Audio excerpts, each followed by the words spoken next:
আসসালামু আলাইকুম। যে যেখান থেকে আজকে আমার ভিডিওটি দেখছেন সবাইকে অনেক অনেক শুভেচ্ছা এবং ভালোবাসা জানিয়ে আমি আমার আজকের রেসিপিটা শুরু করছি।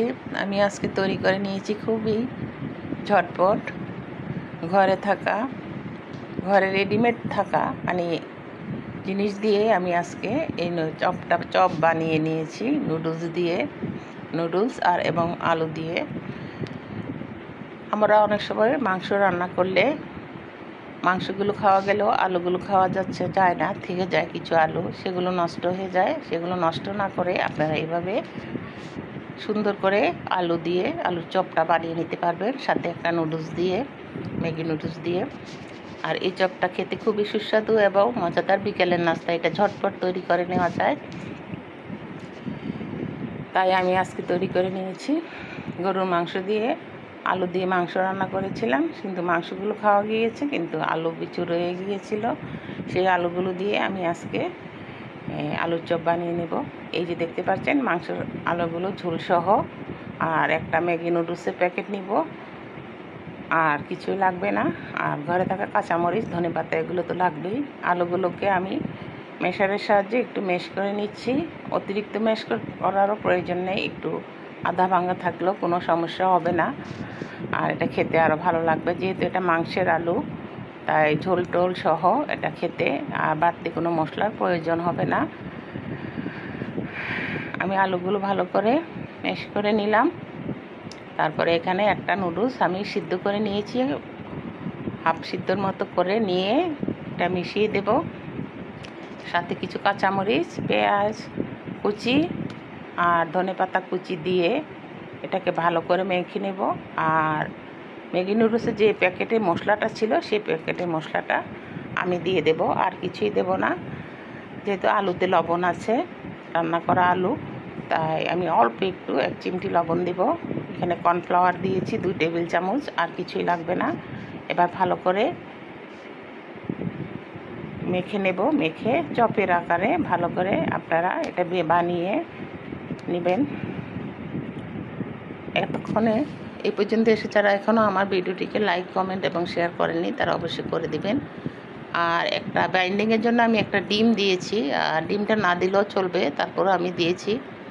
ডিম না দিলেও এটা ভাঙবে না আশা করছি। তারপরে একটি ডিম দিয়েছি। ডিমটা দিয়ে ভালো করে এটাকে মেখে নিব।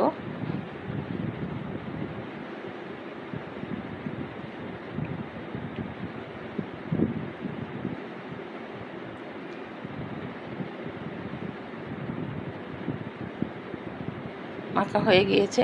এখন আমি হাতের সাহায্যে চপের আকারে করব, কিছু গোল করে নিব। পরে ব্রেড কামে কোট করে নিচ্ছি। আর ভাজার সময় একটা ডিমের সাদা অংশ দিয়ে ভেজে নেব।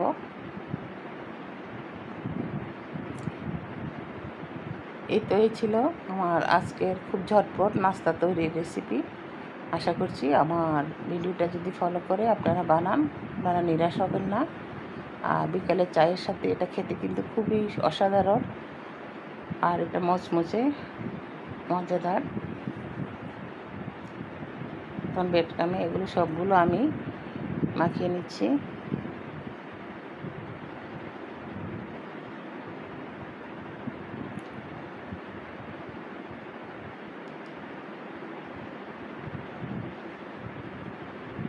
এই তো হয়ে গেল আমার সবগুলো বেডকামে গড়ানো। কিছু গোল করে নিয়েছি, আর কিছু এভাবে চারকোনা ইচ্ছা দিয়ে নিয়েছি। এখন আমি ভাজতে চলে যাব।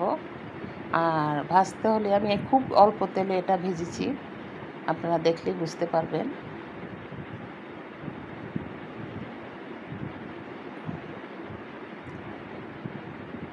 আমি একটা ননস্টিকের প্যানে অল্প একটু তেল দিয়ে নিয়েছি।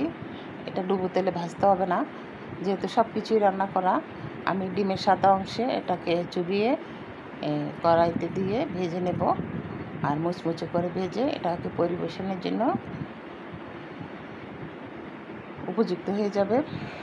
দেখতে পাচ্ছেন সবগুলো আমি আস্তে আস্তে দিয়ে দেব, যে কটা খাবো, আর বাকিগুলো আমি ডিপ ফ্রিজে স্টোর করে রেখে দেবো যাতে আরেকদিন খাওয়া যায়। এভাবে মুচমুচি করে অল্প তেলে ভেজে নিলে এটা অসাধারণ লাগে। তাহলে আজ এই পর্যন্ত ছিল। সবাই ভালো থাকবেন, সুস্থ থাকবেন, আর বাকিটুকু আপনারা দেখতে থাকুন। আমি বিদায় নিচ্ছি আপনাদের কাছ থেকে। সবাই ভালো থাকুন। আল্লাহ হাফেজ।